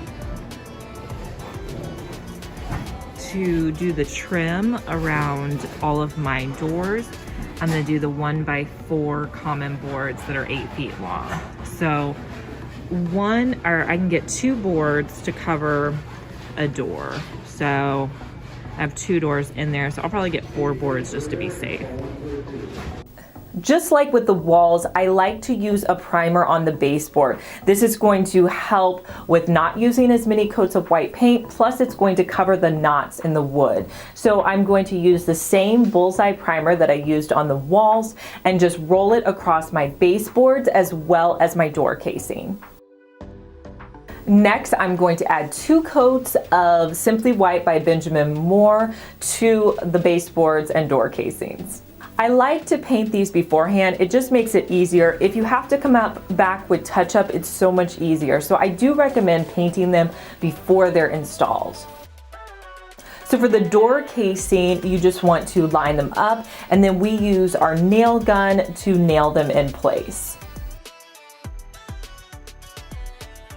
Now for the baseboards, we went along and found the studs with a stud finder to make sure when we were nailing them in that we nailed them into the studs. Not all of the boards are perfectly straight, so it helps to nail them into a stud. I have this white joint compound product that I purchased off of Amazon, and I really like it. It's a nice little fill for the holes on your baseboards and door casings. So I'm gonna go through and fill all the holes. Once those dry, you can use the little topper on it to just sand them down. The next step is to add caulking to the top of your baseboards and also the sides of your door casings. This is just going to give it a really finished off look, so you don't want to skip this step. From there, I'm gonna go back in and just touch up any paint. So where I had the nail holes, I'll touch that up. And anywhere I missed whenever I was painting the baseboards or something that got messed up whenever we were installing, I'll just go through and then I do a once over on the walls as well, making sure that if there's any area that needs to be touched up, I do it now before I start installing everything.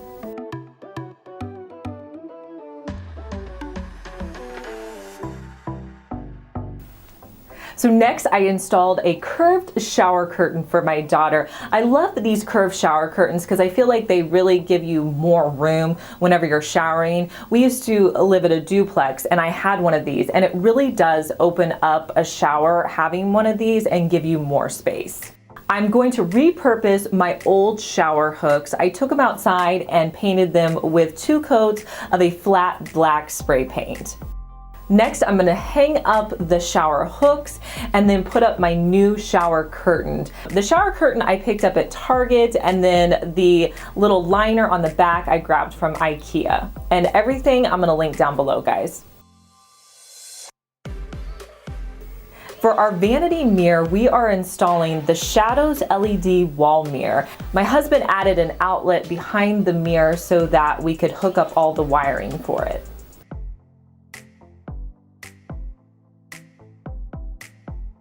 Next, I wanted to create some different wall art pieces for the bathroom. Because my daughter's room kind of has this deep pink accent color, I wanted to bring that into the bathroom as well. So I actually got this wall art piece from Lone Fox. I will put a link to his channel if you want to see his original video where he created this. So I kind of took what he did and made something similar. So I got a piece of scrap board that I had in my garage. I believe it was 1x2.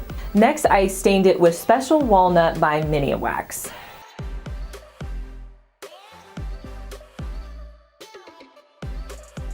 I'm going to be using some cream colored cord that I purchased off of Amazon, and I'm going to cut strips that are 5 feet long.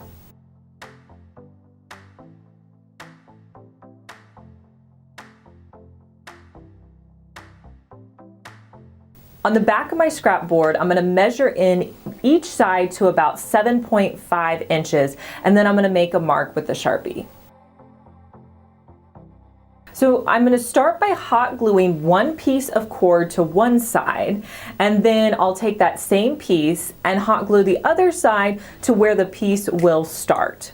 Now I'm going to repeat those steps with the next piece. So I'll start it where I started the first piece, and then I'll put it under the first piece and hot glue it next to it. And I'm going to repeat those steps until I get to my black line.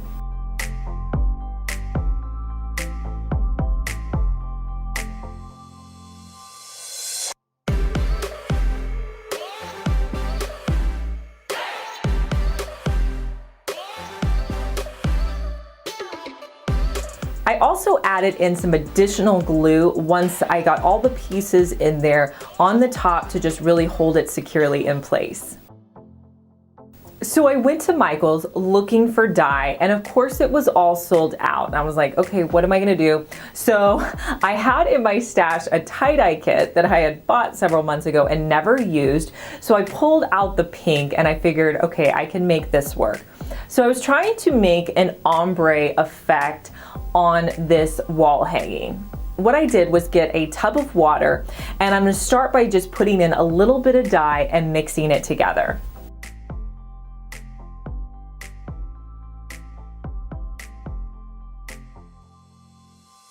I'm gonna dip my piece in about halfway in and let it sit for a few minutes. Now you can pull this up and see, how much it's dyeing, or if it's, just not really adding much color at all. And I let it sit for a few minutes and then I pulled it out. Then I added more dye, mixed it around, and this time I'm just going to put maybe the bottom third in. That way I get that ombre effect of darker color at the bottom. I let this darker color sit for probably 5 minutes before pulling it out. Now you just want to let this dry completely, so just let it dry for 24 hours. I didn't wring it out, I didn't do anything to it because it's going to be on my wall. It doesn't need to be wearable or anything. And then I added some command strips to the back and placed it on my wall.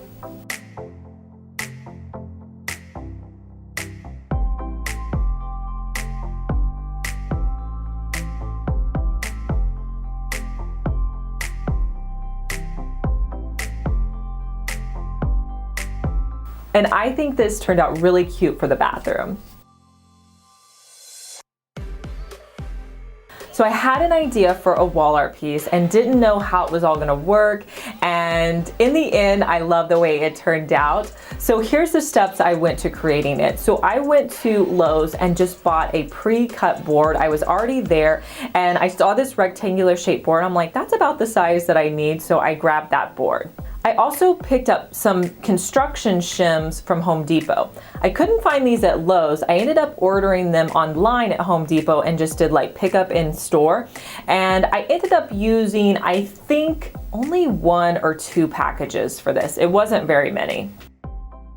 So I laid out my shims and I started by painting them. So I painted some 2 different shades of pink. I also painted some shims white. And then I stained some with that same special walnut color by Mini Wax.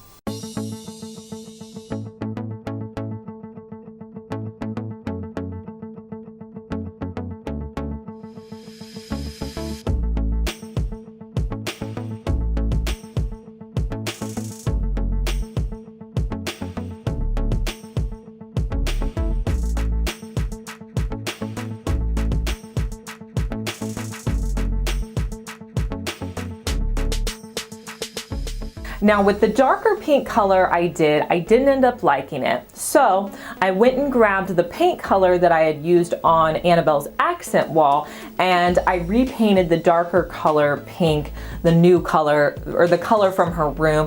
And I don't even know why I didn't do that in the first place because it looks so much better.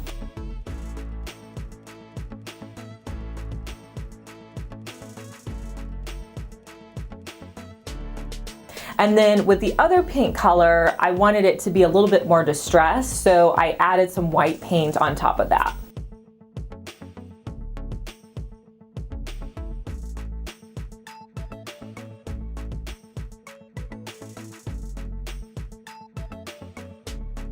So with my board that I purchased, I measured so I could find the center line, and I drew a center line down the center of the board.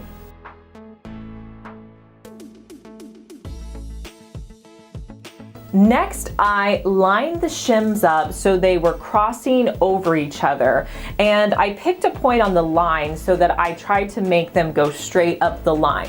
Now, it wasn't perfect, but I got it as accurate as possible so that when they were all on there, it would look good.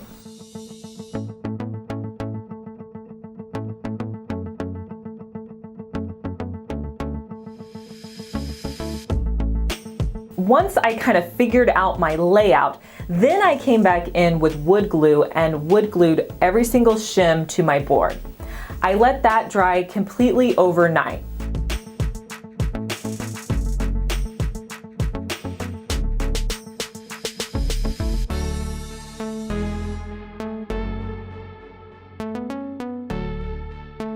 Next, we came back in and we needed to cut off the edges. So we drew a line where it needed to be cut, and then we used a saw to cut each side.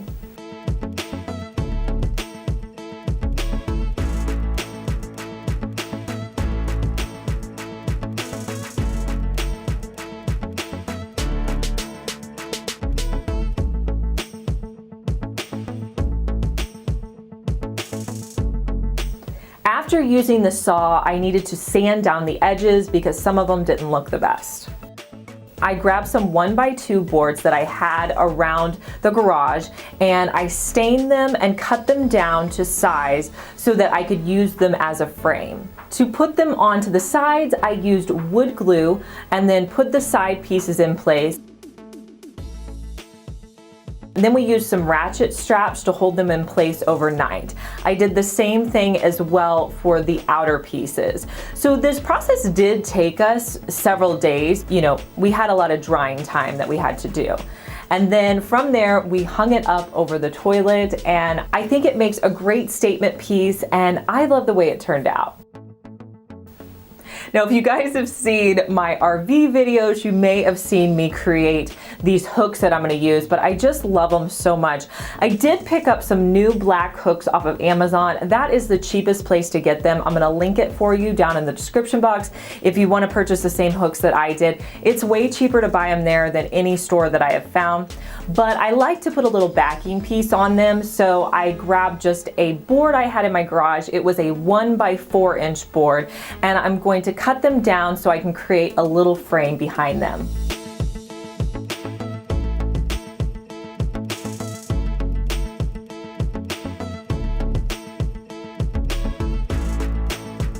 As you guessed, I'm staining them with the same Mini Wax stain color that I had.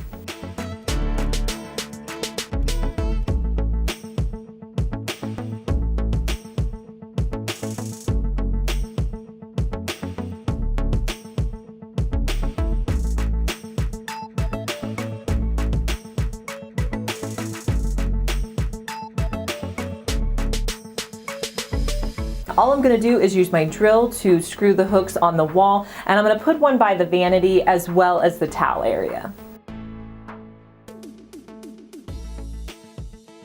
Next, I'm gonna add in these Ivy luxury towels that were sent to me. I think they look so good with the vanity.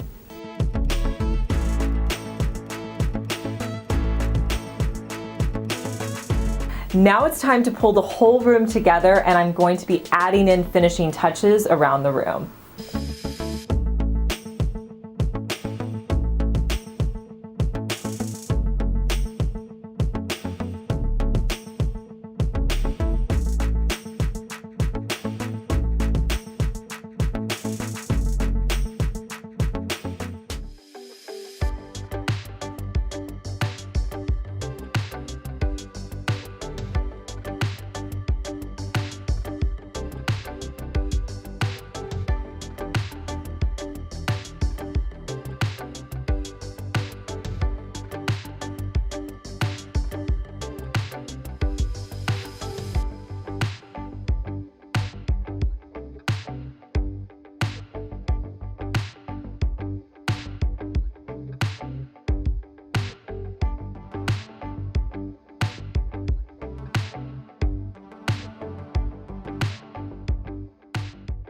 So today is my daughter's birthday sleepover. She turned 12, she wanted a sleepover. So I wanted to do something a little special for her birthday. So I decided to create the whole tent and air mattress setup in my living room. She just left for school, so I basically have, I don't know, maybe 7 hours to put this together. I bought all the items. I'm gonna show you how you could DIY this and put it together yourself. So the first thing I did was clear out my entire living room. I thought I was gonna be able to keep the couch in here, but no. I had to really take everything out. We just moved it to the other room. Then I picked up these air mattresses. Now, the cheapest I could find these air mattresses in the twin size were at Walmart, and I believe they were around $13, $14. On Amazon, the cheapest I could find was $19. So I got 5 of those. I set those up. Next, I think what I'm gonna do is put on the sheets and the bedding before I do the tents, because I feel like that'll be a little bit easier. The sheets that I bought are from Amazon. They were really inexpensive. I got fitted sheet, flat sheet, and 1 pillowcase. They were around $12. My pillow inserts, I got the firm ones from Walmart. They were around $6 a pillow.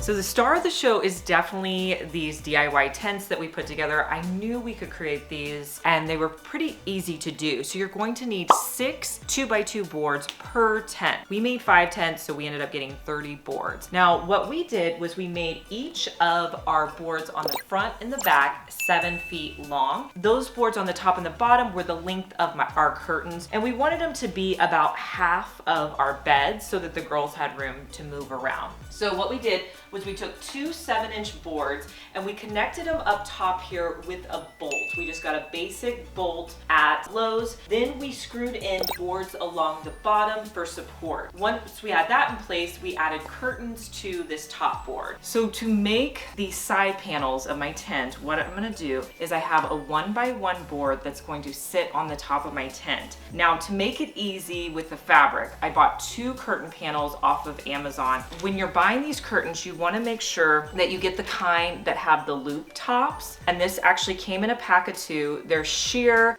but they have a little bit of fun detail. And I also made sure that when I made my tent, I made my boards the length of my curtains so that I could just put a little bit of tape on the edges. To put these on here, what you're gonna do is you kind of need to use both curtains.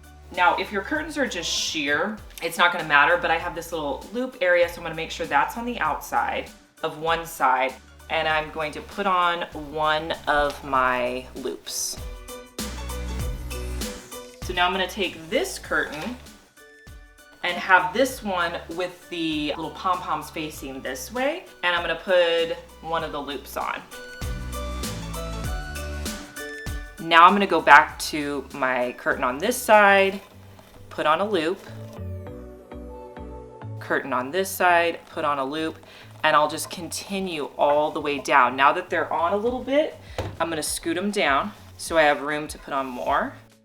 And this is going to create those 2 panels. This is gonna be a lot easier than using a sheet or a piece of fabric because it's already ready to go. It's already got the loops. And I felt like these were fairly inexpensive. You guys, all of the materials we're using, I will link down in the description box if you're wondering where I got anything. The other thing is you're going to be using inexpensive wood for these tents just to keep it affordable. Make sure that you sand this before you put your curtains on. They're gonna glide on so much nicer, and you know, you're not gonna have any snagging with your fabric. So now that I have all the curtains on, I'm just going to move them to the middle, and then you can just place it on top of your tent.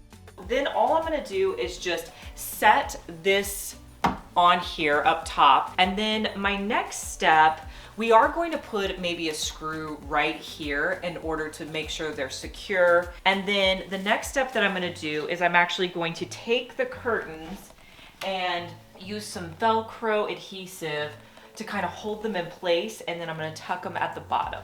So I'm gonna pull the curtains tight with this Duct brand tape. And then I have a little bit on each side, so I'll pull that here and just hold it in place. This is just going to make the curtains look nicer. You can always try to pull them out up top if you need to. And then I put some tape down here. And then all I'm gonna do at the bottom is just tuck the curtain underneath. So my theme for the sleepover is definitely gonna be kind of like pastel colors. I wanted it to just kind of have a bunch of different colors. So I went to Five Below looking for inexpensive throws and pillows. For each of my beds, I got a throw blanket. These were $5 each. And then I got 2 throw pillows that match. And then Five Below also sells Squishmallows. So I found a coordinating one. So I'm going to put these on the end of the bed to make it look nice.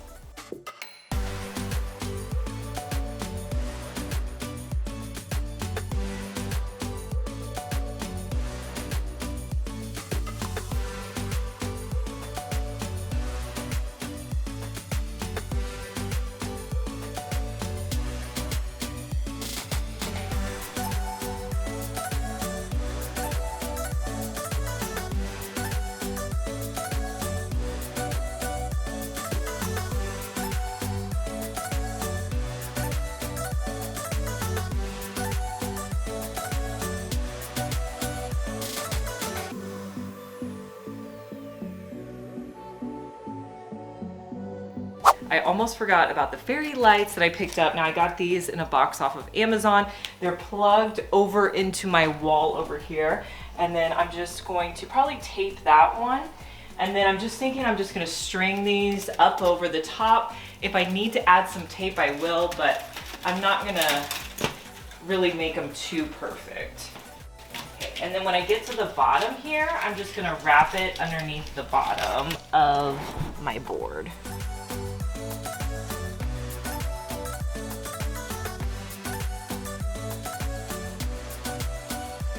So I picked up 2 different rugs for the space. This one is a faux kind of like ivory one.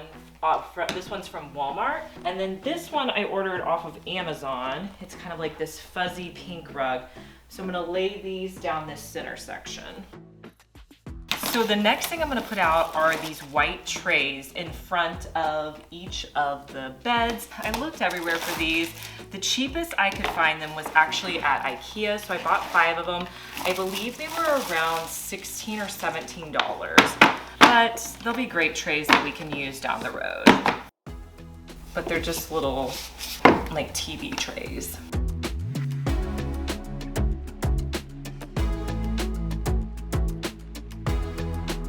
So the next thing I'm gonna do is actually put out lanterns. These I found at Dollar Tree for $5.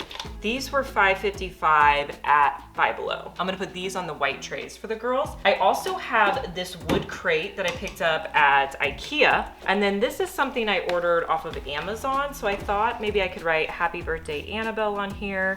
And it's just like a light up sign. And then on each of the girls' trays, I found these for $1.25 at Dollar Tree. I'm gonna write their names on it so they each have their own little spot. So this lantern from Five Below actually takes batteries. So I'm gonna put 3 AA batteries inside. Then I'm just going to place this piece to hold it up. And you can turn it on and off.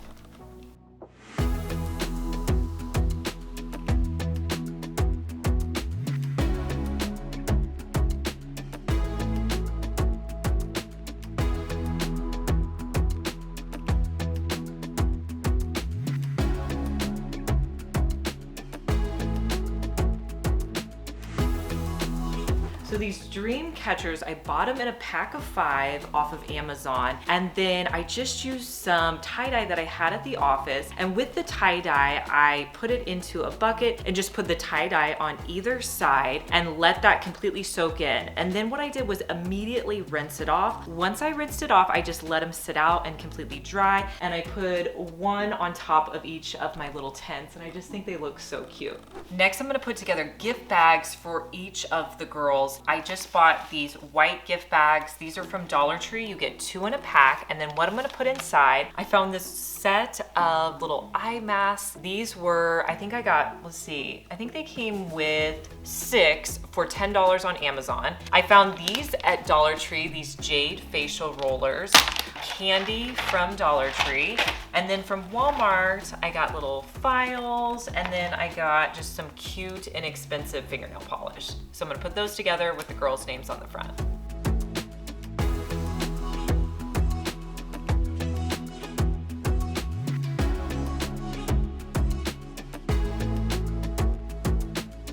So I bought a $13 pastel balloon garland off of Amazon. It came with some large balloons. I think there's some different sizes. So right now I'm blowing them up. This is my balloon blower, Moosey.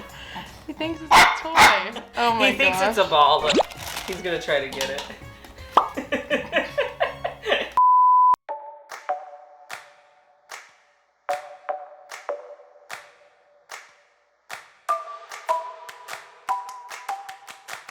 So now that I have all the balloons blown up, I didn't blow them all up. We'll see. I have quite a few left. If I need more, I'll blow up more. I'm gonna place all the balloons on this clear piece of plastic. What you do is at the knot, you're just going to stick them in there and then pull them over to the side. And you want to change up the direction. So like the next one that I put in, I'll put in from this side. It's just going to make them be in a nice cluster. I will say with this balloon garland, there was 3 different sizes. So I have a few large balloons, but not that many. I'll probably use the majority of these middle-sized balloons and then try to put in a few larger ones.